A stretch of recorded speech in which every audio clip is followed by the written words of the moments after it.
Hello, everyone. Just a quick update.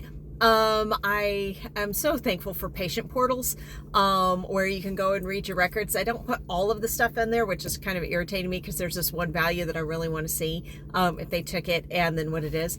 But I got my oncotype score back, and that is, it looks at the genome of the tumor to see how likely it is that there's going to be reoccurrence. And it goes from 0 to 100, and mine's 11. So right at 11, well, okay, so 11 is low. If I was younger, if I was younger, then they might recommend chemotherapy for what's going on. But because I'm not as young, they don't recommend chemotherapy for this. Now I don't know what the doctor's going to say, but generally that's what they say for the oncotype. So that's good news. I also have been doing a bit of a deep dive for, because one of the things that they will recommend is endocrine therapy. But the options that you have, they can be pretty rough. they have aromatase inhibitors or tamoxifen, which is a different type of drug. Both of those carry risks, so I'm gonna have to talk to the doctor and see. I have come up with a plan of, if we do this, we're going to do it this way. If we do that, we're going to do it that way. We'll see what he says. He's probably going to be like, oh my goodness, that woman. But that's all right, because it's my body and I'm managing my care, and I'm okay with managing my own care. One thing that I would really recommend if anybody's going through cancer, don't fall into YouTube holes and, treatment stories. Just be careful. Once you Google something, of course, then the algorithm is like, oh, you want to hear all about how people have these horrible outcomes. And so that can really color the way that you see your own survival. And then of course, if you go on, now there are some YouTubes, like I found one channel that I actually really like. I like her, how she presents things. But if you read the comments, of course, everybody is going to comment when they've had bad experiences. So for example, I was on, this aromatase inhibitor and all these terrible things happened and I couldn't handle it for even a few months. We're supposed to be on this for 10 years and blah, blah, blah. So, but there is a lot of people who don't have these issues. So really, really be careful. Your survival or your course or your side effects or your success has nothing to do with what they've had. So, I mean, you could be, you could have something, I'm kind of thinking about that plane crash, where everybody died except for the one guy. Now, if you read the statistics on that or whatever, you would think that you would be, the odds are that you're going to die, but you might be that one guy. And then it's not going to do you any good, I think, to read. I don't know. Like I'm actually pretty like low key, but I mean, y'all know about this. Like one of my first college classes that I ever signed up for when I was 18 years old was Seminar on Death and Dying. I was a weird-headed 17 or 18 year old. That was one of the first classes I ever took. It was hilarious because it was a senior level class and I didn't realize it because I didn't know what, 100 level and 200 level and 300 level classes meant. So I just signed up for it because I thought it sounded interesting and it was one of my, electives. So I have always been kind of okay with thinking about mortality. And I mean, especially so since I'm a Christian, like mortality is just taking off the clothes for my soul. Like I am eternal. Like you are eternal. We are all eternal. And I've really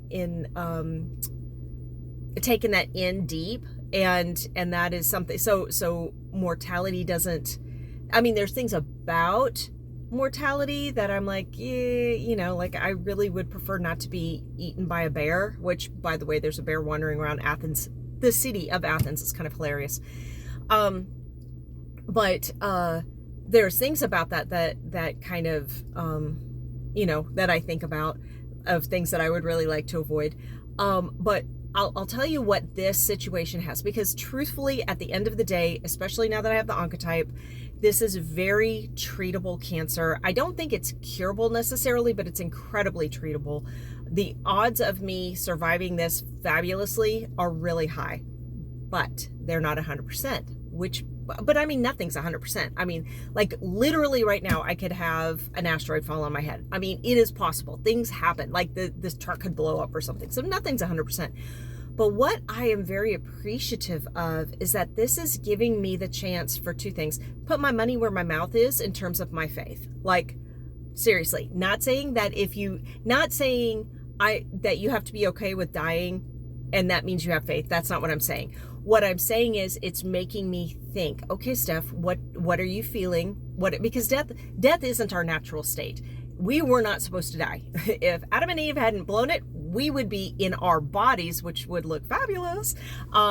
We would be in our bodies forever. So this is not our natural state. This is a fallen state where there is death. But there's also our eternal state, which is life, as long as you're, in Christ. And so I'm not saying that you have to love death. No, nobody does. That's terrible. But understanding, taking it philosophically, like Paul did, and I'm using philosophically in a general term, not as a philosophy, but philosophically, and understanding, or thoughtfully, or contemplatively, and understanding that, especially, or not just especially, but only if you're a Christian, to live as Christ and to die as gain.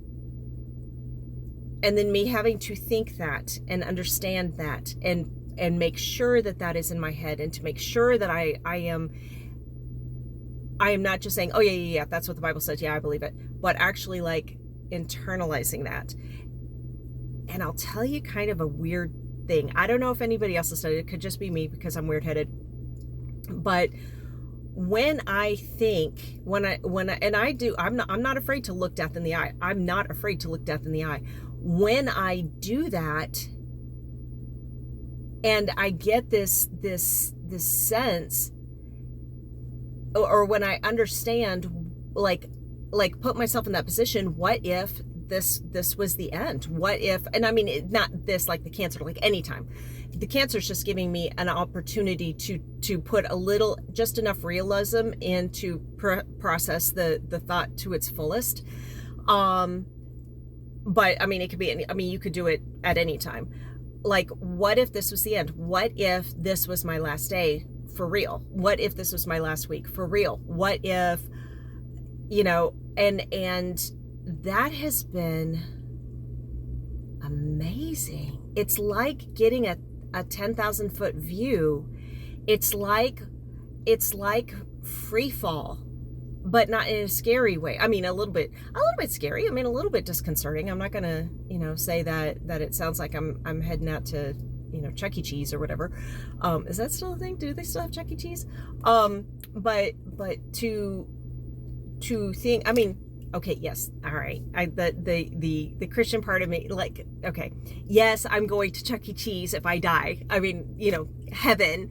But you guys know what I mean. I don't bog down in my metaphor. But to be able to look at my life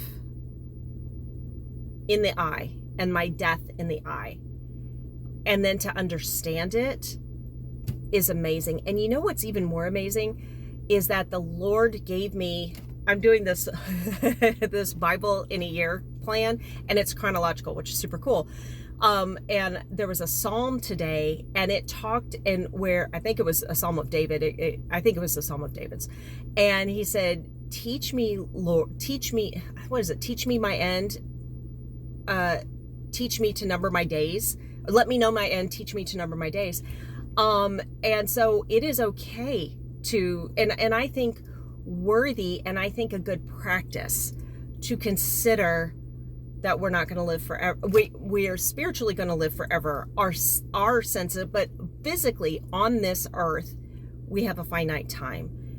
I mean, think about that. Think what would that what would that be like if you knew that you have a finite time? Like, that would be,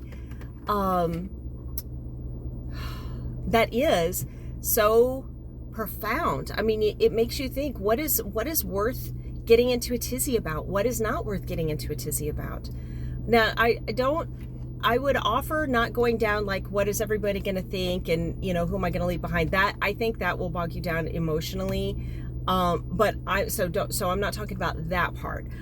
Because the Lord will take care of that. He loves, your people more than you love your people. So he's got that. He knows, he understands. But instead, use it as a way to look at your life and say, what is my purpose? What am I slacking on? What have I gotten the 10 foot tall and bulletproof about? But then it's fascinating, because looking, Memento Mori, remember that you're going to die, takes away that 10 foot tall and bulletproof in a way, except for it gives it back in exponential form when you realize you're actually going to live forever. I think that that's amazing. I'm trying to convey these very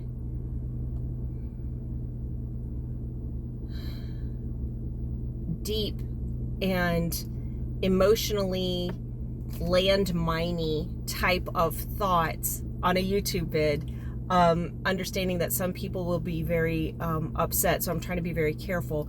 If anybody is interested in talking about this and walking down a path with this, in exploring this more, please let me know, because I gotta tell you, it's fascinating. I think it's biblical. I think it helps add such a dimension to our lives that we forget when we're just going about our days and we're getting gas, and somebody's got their knickers in a knot about something, and it's probably us, and a bill came in, and the toast landed butter side down, and the dog just piddled on the cat, or whatever. You know what I mean? Like we can get so lost in our days that we have lost our life, the concept of our life, what we're here for. So anyway, that's my those are my thoughts today, and it's sobering and exhilarating at the same time. I don't know how to explain it. I'm not in a hurry at all. I'm not in a hurry. I literally still want to live to be 100. Like, I want, 90s. I really want to live to my 90s. I really do. And I'm actually like, that's still on the table. A lot on the table. But I can plan to live to my 90s and also think about my mortality. And I think that can give us wisdom and focus for the rest of our lives. So anyway, love y'all. I hope you're having a great day, and I'll talk to you later. Bye-bye.